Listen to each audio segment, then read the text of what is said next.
Raze has always been one of the most explosive duelists in Valorant, literally and figuratively. When the game first launched, she was an absolute menace. Her movement was insane, with double satchels allowing her to fly across the map at ridiculous speeds, catching enemies completely off guard. On top of that, she started every round with 2 grenades, meaning she could clear multiple angles, force enemies out of cover, or just rack up free kills with well-placed paint shells. But as expected, Riot eventually toned her down. So how did she go from an overpowered movement god with unlimited explosives to a more balanced agent, all while remaining a top tier pick? Let's break it down. Back in the early days of Valorant, Raze was a nightmare for both attackers and defenders. So he's got a halo rocket while he's flying through the air like a Quake player. You understand that? Her explosive utility and insane movement made her one of the most oppressive agents in the game. At the start of every round, Raze had 2 paint shells, meaning she could clear multiple angles, zone enemies out, or just outright eliminate opponents caught in the blast. The nades also tagged enemies, making it impossible to escape if you were caught in the explosion radius.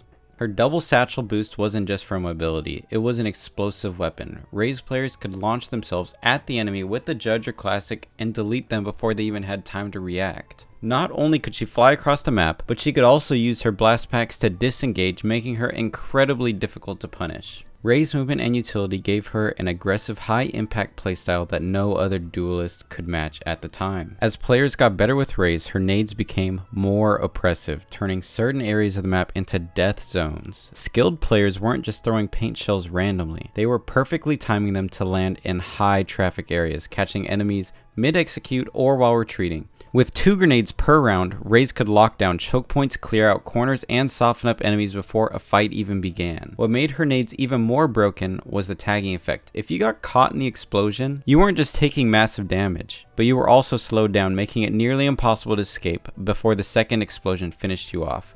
Teams had to completely change their default positions, knowing that one well-placed nade could instantly wipe out half their health. Defenders couldn't safely hold hookah or showers without getting naded out, and attackers trying to take space were constantly pushed back by paint shells before they could even execute. And when you combined her oppressive nades with her insane movement, it made her even harder to counter. A Raze player could nade a spot to force enemies out, then immediately double satchel onto them, catching them completely off guard. She wasn't just a duelist, she was a walking artillery strike with jetpack levels of mobility. It was clear that Raze wasn't just strong, she was dominating games in ways that other duelists simply couldn't match. That's when Riot decided it was time for some changes. In patch 0.47, the patch significantly toned down Raze's oppressive grenade play, but it didn't make her weak, just more balanced. No more free double nades. Raze had to choose when and where to use her utility instead of throwing them out carelessly. Instead of relying on pure spam, Raze players had to frag out to earn their second nade. Even after these nerfs, Raze remained one of the strongest duelists in the game because of her satchel movement, space clearing abilities, and kill potential.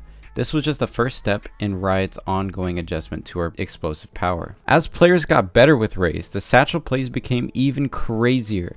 High-level players mastered air strafing, allowing them to zoom through the map while staying in mid-air. Riot decided that was a problem. They wanted the satchels to be a movement ability, not a full-blown jetpack. So in patch 8.11, they nerfed her satchels, lowering her horizontal velocity while satcheling, as well as satchel explosion audios being easier to hear. These changes made it harder to chain satchels into high-speed hero plays, forcing Raze players to be more precise with their playstyle. After the nerfs, Raze has become more of a Swiss Army knife agent, utilizing her kit to initiate for her team as well as take advantageous duels. Take a look at this clip of Aspas utilizing Raze's entire utility kit. But what do you guys think? Should Riot buff Raze again, or is she in a good spot right now? Let me know in the comments, and don't forget to like and subscribe for more Valorant content.